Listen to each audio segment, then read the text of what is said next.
Pode parar. Isso incentiva o machismo e a violência sexual. A gente só muda a cultura do estupro mudando o nosso modo de ver o mundo. Machismo. Já passou da hora.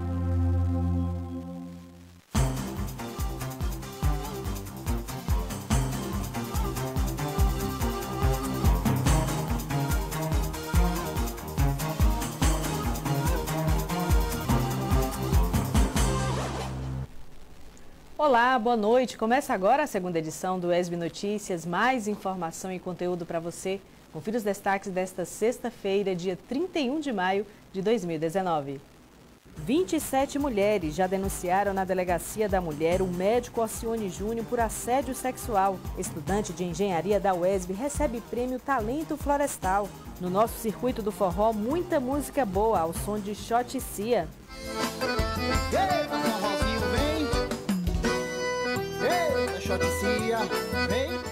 É informação, conteúdo e entretenimento no ESB Notícias, segunda edição.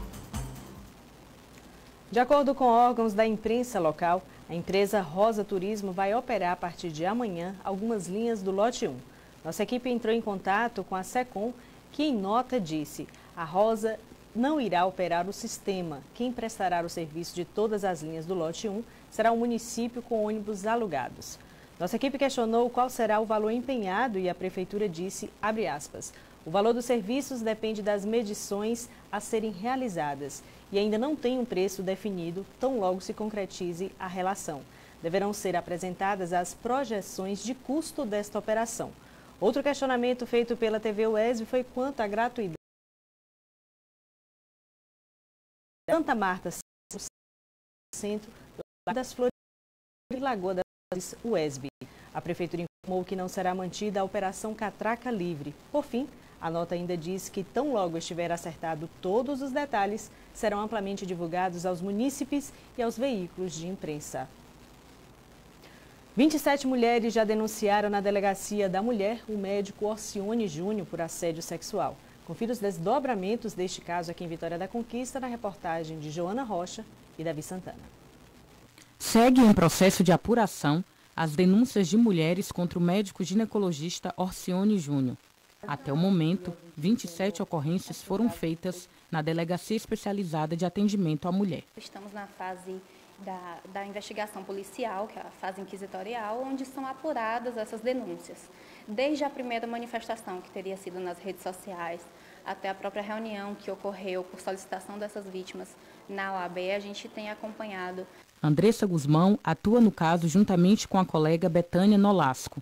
As advogadas das denunciantes falam da investigação. A gente tem acompanhado esses depoimentos diariamente, de acordo com a disponibilização de tempo e agenda da própria DEAN, da doutora Decimária e das escrivãs responsáveis, e têm sido ouvidas tanto as vítimas como testemunhas, documentos têm sido apresentados. Algumas das vítimas, elas se sentiram tão amedrontadas que algumas não ainda prestaram depoimento, se sentiram, ficaram com medo. Ninguém vai numa delegacia fazer denúncia se não tivesse ouvido mesmo o abuso, né? Questionadas sobre as declarações da advogada Palova Amices e a respeito do perfil criado em defesa do médico, elas comentam. Prefiro não me manifestar com relação à atitude da colega, né? Porque se houve falha ética, se houve alguma violação ao Código de Ética e Estatuto da OAB, será responsabilizada e as medidas cabíveis serão tomadas dentro da própria ordem. Eu não estou aqui para julgar o trabalho de ninguém e cada um tem seus próprios princípios e suas condutas. Em relação à página dele também foi feita, né, da defesa, também tem os seguidores, tem as opiniões, até porque é um crime que tem opiniões contrárias. Desde o dia 10 de maio, quando o perfil Diga Não VDC fez a primeira denúncia na rede social Instagram, o caso Orcione repercute nacionalmente. Entidades e órgãos em defesa dos direitos das mulheres se manifestaram em apoio às denunciantes e condenaram a conduta do médico ginecologista. Na última semana, a Comissão de Direitos Humanos, Cidadania e Defesa da Mulher, aqui da Câmara de Vereadores de Vitória da Conquista, se reuniu com as advogadas das denunciantes e o Conselho Municipal da Mulher, com a delegada que está à frente do caso. Além de declarar apoio às mulheres, o Conselho está acompanhando as denunciantes. É por a obrigação do Conselho da mulher está do lado dessas vítimas. E o Conselho é para isso, para dar todo esse apoio às vítimas. O Conselho, ele está para realmente dar sustentação, para ajudar e acolher essas vítimas. Não só para encaminhá-las para a DEAN, né, para fazer os registros, mas também para aconselhar, ou então para encaminhá-las para o serviço de atendimento psicológico, que a gente trabalha juntamente com o Centro de Referência da Mulher, né, para que essas mulheres sejam acolhidas no sentido de psicológico. O órgão esclarece que existem muitos relatos de casos de abuso nas zonas urbana e rural de Vitória da Conquista e defende a importância da denúncia. O índice tem crescido assustadoramente. Casos banais que se tornam agressão contra as mulheres, né? Você começa a namorar e aí vê que a pessoa não é aquela pessoa adequada, aí o cara não quer ter volta, você vai ter que continuar, você vai ter que ser minha pro resto da vida, e começam as agressões. E quando não termina em feminicídio. Com relação à zona rural, isso na cidade. Quando a relação rural, a posição é crítica. É de suma importância que as vítimas denunciem, né? Quanto ao acusado, ele pode alegar toda a defesa possível, que é um direito que ele tem de alegar defesas, mas o que a gente tem que focar é o apoio às vítimas e o apoio da sustentação às pessoas que estão em defesa dessas vítimas. No momento da violência, discar o 180, né, para ela ser atendida.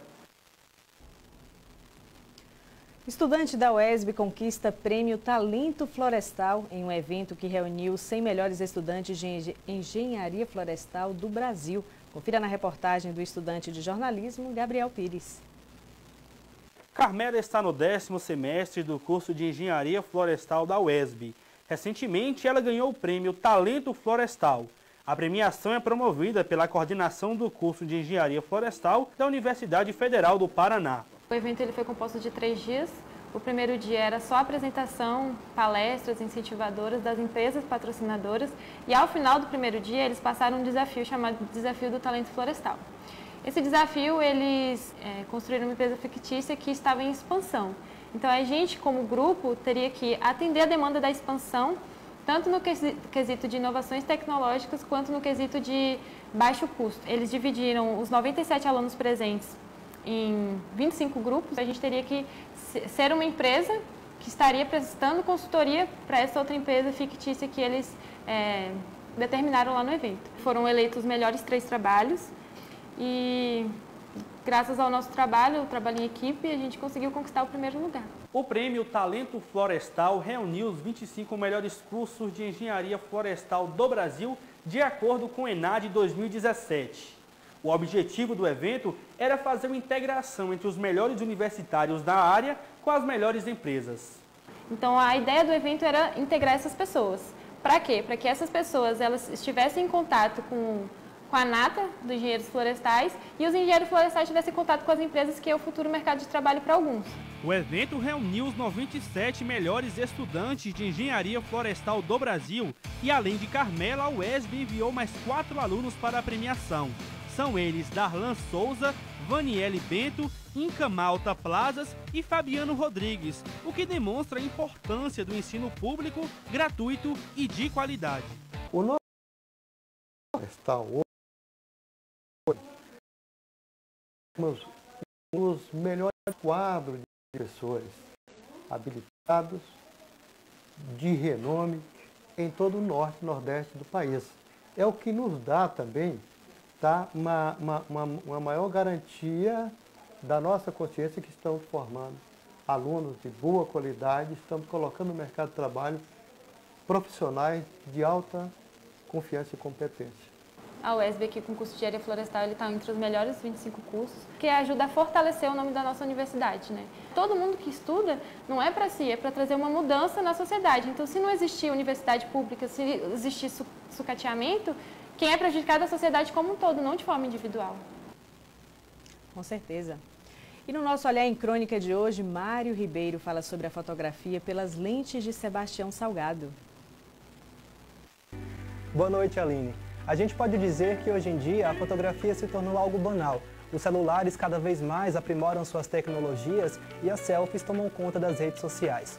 Mas é claro que a fotografia vai além de um mero registro do dia a dia. Seu caráter artístico nos revela novos olhares sobre o mundo, eternizando momentos, lugares e diferentes realidades. O brasileiro Sebastião Salgado é uma lenda viva da fotografia mundial e o seu trabalho expõe as verdades do mundo de uma forma singular. Doutor em Economia, Sebastião Ribeiro Salgado Júnior somente assumiu a fotografia com quase 30 anos, mas a atividade se tornou uma verdadeira obsessão. Seus projetos de anos de duração capturam lindamente o lado humano de uma história global que muitas vezes envolve morte, destruição e ruína. Salgado foi internacionalmente reconhecido e recebeu praticamente todos os principais prêmios de fotografia do mundo, como reconhecimento por seu trabalho. Seu primeiro livro, Outras Américas, sobre os pobres na América Latina, foi publicado em 1986.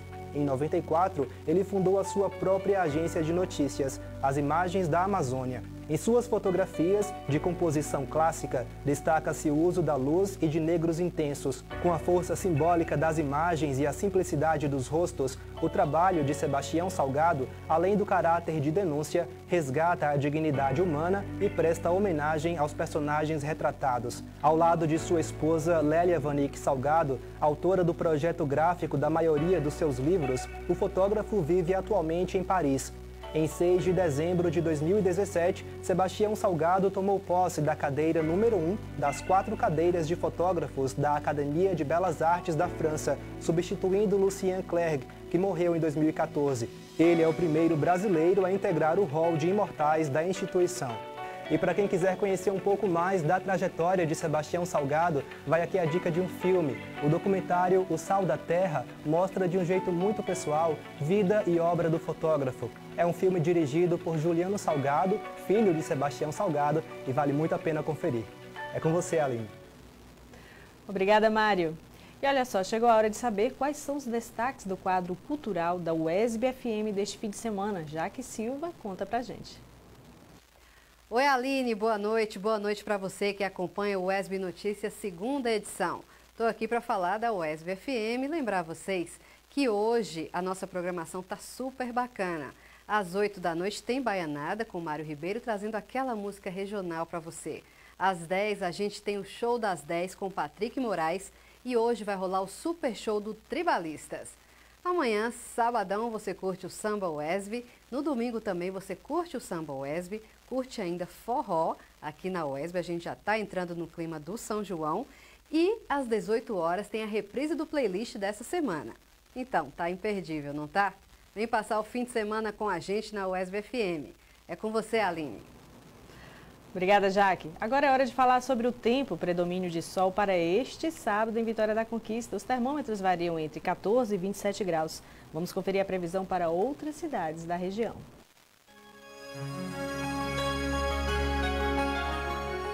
Tempo parcialmente nublado em Jequié. A mínima deve ficar em 16, com a máxima podendo chegar aos 33 graus. Em Itapetinga, o tempo segue parcialmente nublado. Os termômetros registram a mínima de 18 e a máxima pode chegar a 32 graus. A previsão é de predomínio de sol em Belo Campo. Os termômetros oscilam entre 18 e 28 graus. Poucas nuvens com muitas aberturas de sol pela manhã em Tremedal.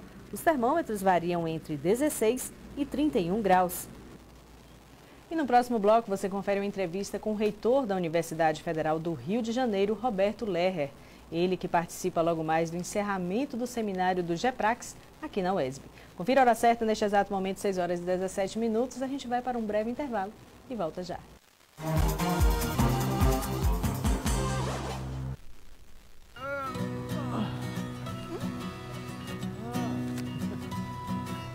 O amor que une quem se ama faz lembrar, faz animar, voar mais alto e viajar, fechar os olhos e sonhar. Quem amamos com a gente pra sempre vai ficar.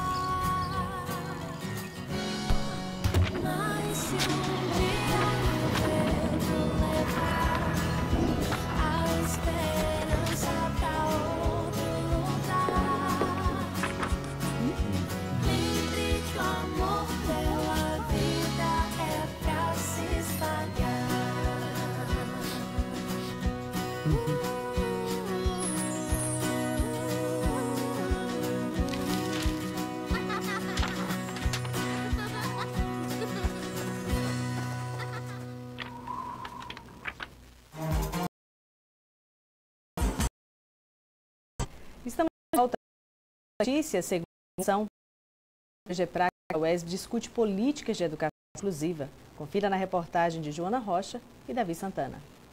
Políticas de educação inclusiva, desafios atuais. Este é o assunto abordado na mesa temática 5 do Seminário Nacional e Internacional de Políticas Públicas, Gestão e Praxis Educacional. A temática da mesa falará especificamente sobre a inclusão do público-alvo da educação especial, que é um público também que recentemente tem chegado às universidades, né? Em função das políticas de inclusão na década de 90, início dos anos 2000, hoje nós temos na universidade um grupo grande, expressivo, de alunos com deficiência. É uma temática contemporânea e que requer, né, muitos estudos, discussões, debate, problematizações. O seminário também visa abordar as dificuldades do setor educacional em diferentes contextos. É um desafio da UESB, um desafio do Programa de Pós-Graduação em Educação, a gente discutir inclusão de um modo geral, as diferentes formas de inclusão, sobretudo no momento em que vivemos um país com uma vertente muito conservadora e que muitas conquistas da sociedade brasileira estão em xeque e que precisamos retomar alguns temas, reforçando esses temas como temas que são cada vez mais recorrentes e necessários para a sociedade, não só do sudoeste da Bahia, mas do Brasil e do mundo. Durante o evento, os participantes estabelecem debates com pesquisadores, além de compartilhar suas próprias experiências de estudos. Num momento como esse, você encontra uma riqueza de detalhes, uma riqueza de pesquisas, e isso só faz a gente avançar. Né? Porque a educação sem pesquisa, sem discussão, sem troca de experiência não é nada. Né? Cada um no seu casulo, a gente não leva o mundo para lugar nenhum. Tem uma relação de troca muito interessante. E sem contar, né, que isso cresce a gente muito na vida acadêmica, porque a gente está aprendendo, está vendo novas oportunidades. O GEPRAX foi um dos melhores seminários que eu já estive presente. O 7º Seminário Nacional e o 3º Seminário Internacional GEPRAX acontece no auditório Glauber Rocha, do campus da UESB de Vitória da Conquista, e conta com a participação de estudiosos de diferentes áreas de países como Portugal, Inglaterra, Espanha, Guiné-Bissau, Venezuela, Uruguai, além do Brasil. E logo mais, às 19 horas, começa a conferência de encerramento do GEPRAX com o tema As Consequências das Reformas Conservadoras na Educação. Um dos conferencistas é o reitor da Universidade Federal do Rio de Janeiro, Roberto Lerrer. Não é isso, professor? Muito. Boa noite, seja bem-vindo aqui aos Muito estúdios obrigado. da TV UESB. Muito felizes de estarmos aqui na TV UESB. E na UESB também, para falar. E na UESB também, com a comunidade aqui. Que coisa boa. A gente que agradece também a sua participação e a sua vinda para aqui, para a Vitória da Conquista, para discutir um tema tão pertinente, né? Falar sobre conservadorismo na educação. Essa era desse governo que vem com essa política conservadora, tratando a educação dessa forma. Então, eu gostaria que você falasse um pouquinho daquilo que você vai dizer um pouquinho mais lá na frente no seminário, professor. De fato, tem um movimento que não está restrito ao Brasil de ofensiva sobre a educação pública, e essa ofensiva sobre a educação pública mira justamente o caráter inventivo, criador, crítico, e que possibilita que a juventude possa olhar para o futuro de uma maneira cheia de esperança, de capacidade de mudança e de ter, de fato, confiança de que é possível mudar as circunstâncias que muitas vezes machucam a juventude. Então, a educação pública, ela, de fato, é um dos direitos humanos mais relevantes que nós temos. E, infelizmente, nós temos uma ofensiva extremamente, mais do que conservadora, eu diria reacionária, que tenta justamente retirar o caráter científico da educação. E nós temos grandes universidades no Brasil. Aqui, a UESB, o sistema das universidades estaduais da Bahia, também as universidades federais que estão aqui são universidades de altíssima qualidade, que estão produzindo um conhecimento extremamente necessário para a qualidade de vida e para o bem viver do povo baiano. E não só da Bahia, estão produzindo conhecimento para todo o país, para a América Latina, para o mundo. E nos preocupa muito que esta ofensiva reacionária que tenta, muitas vezes, criminalizar o pluralismo teórico, a liberdade de pensamento, a liberdade de cátedra, tem uma expressão material também, porque os bloqueios orçamentários, as reduções orçamentárias que as universidades públicas vivem, né, tanto as federais como em vários estados também, as estaduais, preocupa enormemente todos os educadores, todos os reitores, as entidades científicas e tecnológicas, né, a Sociedade Brasileira do Progresso da Ciência, a Academia Brasileira de Ciência, todas as entidades brasileiras estão muito preocupadas com a possibilidade de retrocessos. É importante que nós lembremos que o Brasil hoje é um dos países que tem a maior produção científica mundial. Nós estamos entre os 13 países de maior produção científica. E nós conseguimos de estudos Zika, dengue, chikungunya. Nós temos os melhores hospitais universitários, onde temos doenças raras que são tratadas, pesquisadas pelos nossos profissionais nas nossas universidades, assim como formamos os melhores professores para a educação pública. E é muito significativo que tenhamos professores que vivem no ambiente de ciência, de cultura, de arte, para que também as crianças nas escolas públicas possam se apaixonar, possam se encantar com a vida da ciência, da cultura, da arte. Tudo isso está em risco por meio de vários fundamentalismos, né? E nós temos que, de fato, nos manifestar. Eu estou muito feliz e orgulhoso de ver a cidadania brasileira falando sobre educação e a cidadania brasileira se manifestando em defesa da educação pública. Porque não há realmente desenvolvimento sem educação, né? Não há desenvolvimento sem educação. Nós sabemos que os povos que perderam as condições de construir sistemas públicos de ensino são povos que vivem em condições de muita dor, muita privação. Imaginem se nós tivéssemos que hoje buscar fármacos, vacinas, sem saber se essas vacinas são verdadeiras ou se são produtos falsificados. É preciso certificar. Quando estamos num hospital e precisamos fazer uma transfusão de sangue, é importante que exista um kit diagnóstico para identificar diversos problemas que podem ser contaminados, podem contaminar o sangue e trazer problemas graves de saúde. Esses kits que fazem análise do sangue são produzidos pelas universidades, pela Fiocruz, que também está aqui na Bahia. Em suma, em todos os domínios da vida, as universidades mudam a vida dos povos. E sempre para melhor. E sempre para melhor. E as universidades, muitas vezes, incomodam quando se defrontam com políticas que impõem retrocessos. Ora, o papel da universidade, uma das funções mais importantes de uma universidade pública, é antecipar cenários de futuro, é projetar possibilidades de futuro. E quando projetamos possibilidade de futuro, nós estamos preocupados se vamos ter água daqui a 50 anos. Se há políticas que acabam com as reservas aquíferas, a universidade tem que criticar.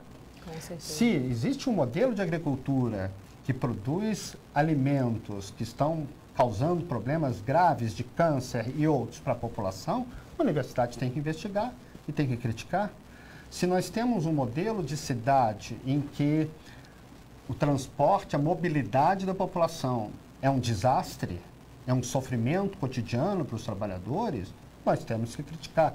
Então, muitas vezes, essas críticas, que são críticas positivas, são críticas construtivas para melhorar as condições de vida, governos que não aceitam outros pontos de vista, né, que são governos nessas perspectivas de uma índole não democrática, de uma índole totalitária, uma índole fundamentalista, se insurgem contra as universidades. E é importante também destacar, eu vou debater isso hoje à noite, que as mudanças econômicas que estão acontecendo no Brasil são mudanças que estão desindustrializando o país, que estão deslocando o fundo público para pagamento de juros e serviços da dívida, em detrimento de uma melhor organização da economia, com cadeias produtivas mais complexas, que insiram jovens no mundo do trabalho com bons empregos, para efetivar essa política que desindustrializa, que beneficia setores especulativos em detrimento de setores que possam dinamizar a economia brasileira, de desmonte de direitos sociais, que nós sabemos que são estruturas fundamentais para que exista, inclusive, um mercado interno. E uma política que a gente vê aí, é lógico, né, que está sendo o quê? A economia brasileira cada vez mais desaceleração, ou seja, desacelerada. Desacelerada. Né? Ou seja, quando a gente vê esses números, esses índices, esse tipo de política de governo, a gente infelizmente vai ver o quê?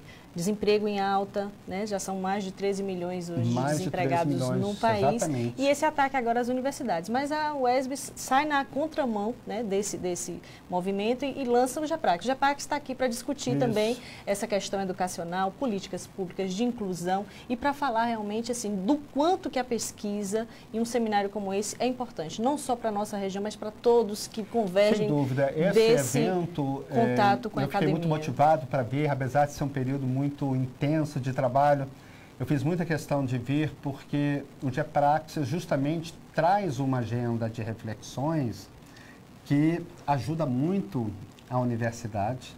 São reflexões muito inspiradoras para a universidade e seguramente serão agendas que o povo brasileiro cada vez mais deve ter sensibilidade e escuta. E também a universidade tem que a interação de diálogo, o momento que a universidade está produzindo possa ser um momento indutor de melhores condições de vida, de uma vida mais feliz para a nossa população e, sobretudo, insisto muito nisso, nós precisamos fomentar possibilidades de futuro. Países que perdem um horizonte de futuro, que perdem uma vontade nacional popular de transformação, de lutar por melhores coisas, ser mais solidários uns com os outros, enfim, é um país que passa a ter conflitos, mortes, econômicos, sociais, muito violências, enfim, problemas mentais, né, o uso indevido, né, de drogas, enfim, o uso destrutivo, enfim, tudo isto nós precisamos pensar nas causas profundas. Eu creio que uma das formas mais generosas de nós criarmos melhores condições de vida para a população, pelo conhecimento, é abrir possibilidades de futuro. Nós temos que pensar nessas brechas para o futuro. Com certeza. Professor, muito obrigada pela sua participação aqui no ESB Notícias. Pelo trabalho, também agradecer muito. E assim, a gente deseja sucesso nessa conferência de logo mais, que você acompanha a partir das 19 horas, aqui no GEPRAX, no encerramento desse seminário aqui na UESB. Professor, muito obrigada. Obrigado e boa noite a todos. E no próximo bloco, você confere uma entrevista e muita música boa com a banda Shot Cia no nosso Circuito do Forró. Confira a hora certa, 6 horas e 31 minutos. A gente vai para um breve intervalo e volta já.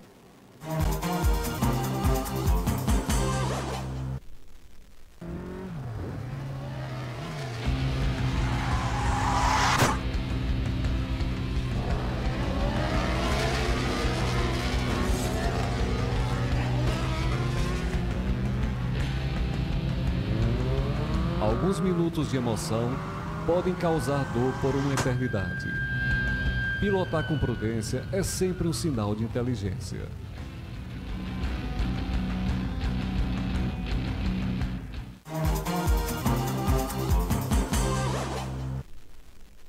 Estamos de volta aqui pelo ESB Notícias, segunda edição.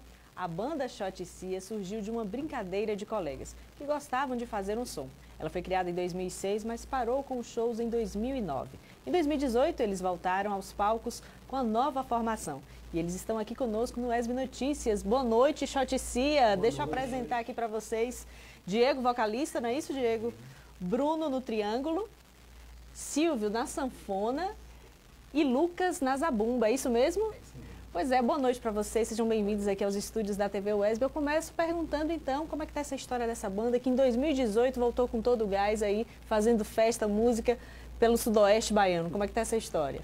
Nós tínhamos a banda no ano de 2006, né? A gente tocava bastante, naquela época que tinha o Quinta Sem Lei aqui em Conquista.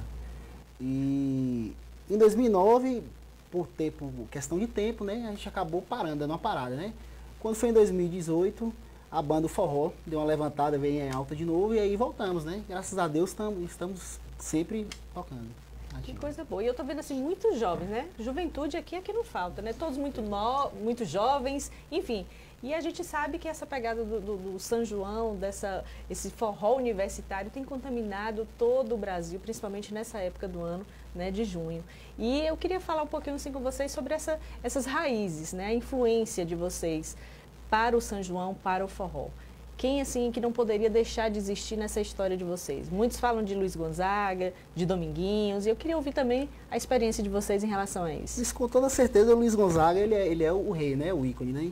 E a gente espelha muito, né, na questão do repertório, de estilo Dominguinhos também, né? Mas também com aquela pegada inovada, né? Um pouquinho de Fala Mansa, Estaca Zero, a gente faz a junção de tudo para tentar fazer nossa cara. Mas o repertório da gente é diversificado, né? Sertanejo, tudo no ritmo de forró, né? Que o povo gosta. E por falar então nessas influências, né, tão tradicionais do nosso sertão nordestino aqui, da nossa história nordestina, por falar em Dominguinhos e Luiz Gonzaga, eu queria que vocês tocassem uma música, assim, por exemplo, que não pode faltar num show, uma apresentação do Shot e Cia. Com certeza. Vamos lá? Na minha vida é andar por este país, pra ver se um dia eu descanso feliz, guardando as recordações das terras que passei, andando pelos sertões, pelos amigos que lá deixei, chuva e sol, poeira e carrão, longe de casa, segundo Deus, mas vai dar tão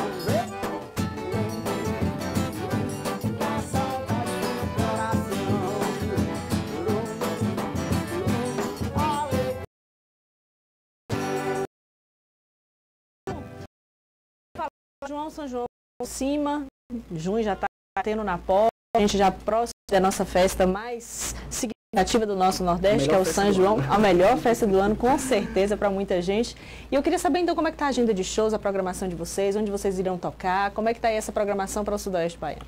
Ó, São João nós vamos fazer na cidade de Iguaí, em Tremedal, uma festa bastante tradicional lá, né, os vadios, muito boa. Vamos fazer também em Itanhaçu, né? E a agenda ainda está aberta, tem uns espaçozinhos, estamos aberta a proposta. Que coisa boa. E para esse repertório, então, junino, para esse São João, mostra aí para a gente o que não pode faltar também nessas apresentações. O que vocês estão preparando aí para o público, para essas cidades que vocês vão oferecer essa programação cultural? Sapatilha 37. Mas pode o ano passar e até nevar, pode chover, relampejar, e a sapatilha 37 eu vou levar. Mas pode o ano passar e até nevar, pode chover, relampejar, e a sapatilha 37 eu vou levar. Queria saber também de vocês como é que está essa situação nas redes sociais. A gente sabe que muitas bandas têm aproveitado esses espaços das redes, né, para falarem de suas carreiras, promovendo aí suas músicas, repertórios, falando dos seus trabalhos e, enfim, o trajeto cultural aí de cada um. Mas vocês lançaram também um clipe. Esse clipe já está nas redes, como é que está essa situação? Já sim, está no YouTube, tem bastante acesso, né? Nós temos lá nosso Instagram também, o pessoal tem acessado bastante o clipe nosso. E como é que foi a criação desse clipe? Foi ideia de vocês? Foi feita aqui em Conquista? Como é que foi? O clipe foi uma história engraçada, porque a gente queria gravar, estava à procura de um local para gravar esse clipe, né? E aí eu sempre pedalava de bicicleta e tal, e aí eu passei, vi uma casa no Pradoso, né, aqui em Conquista mesmo. Na região do Pradoso? Na região do Pradoso. Uma casa assim, era até uma fábrica de farinha, assim, né, abandonada, né? Mas aquele cenário lindo, né? E aí eu falei, vamos gravar, o cenário perfeito, gravamos a música Meu Cenário. Pensa, o clipe ficou assim, top, a galera gostou, graças a Deus. Com muitas visualizações. Bastante, graças a Deus. Que coisa boa. Gente, olha, eu agradeço demais a participação de vocês aqui no ESB Notícias Segunda Edição. Voltem sempre para falar de São João, para tocar música boa, enfim, falar sobre a carreira de vocês, que com certeza 2019 promete muito. Isso, com Forró certeza. se toca o ano inteiro, não é isso, Diego? Toca o ano todo. Pois é. E o ESB Notícias Segunda Edição fica por aqui. Para rever essas e outras informações, acesse o nosso site surte.esb.br. A gente volta na próxima segunda-feira com mais informação, conteúdo e entretenimento para você. Um bom final de semana, uma boa noite, mas a gente fica por aqui ao som de Shot e Cia. Até segunda. Vamos lá? Eita, forrozinho, vem!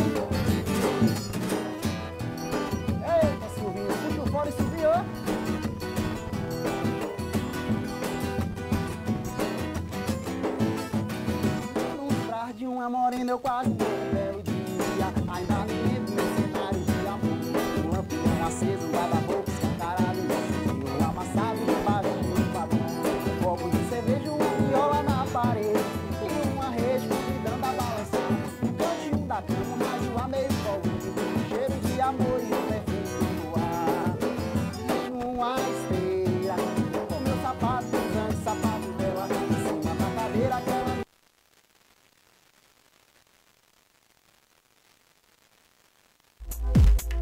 TV UESB, educação para uma vida plena.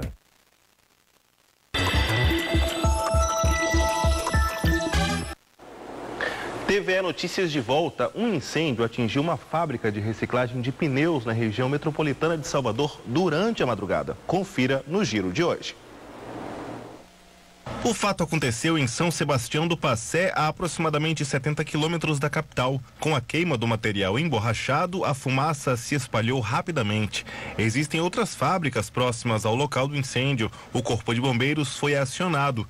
5 carros-pipas foram utilizados no combate às chamas. Ninguém ficou ferido. 4 pessoas ficaram feridas.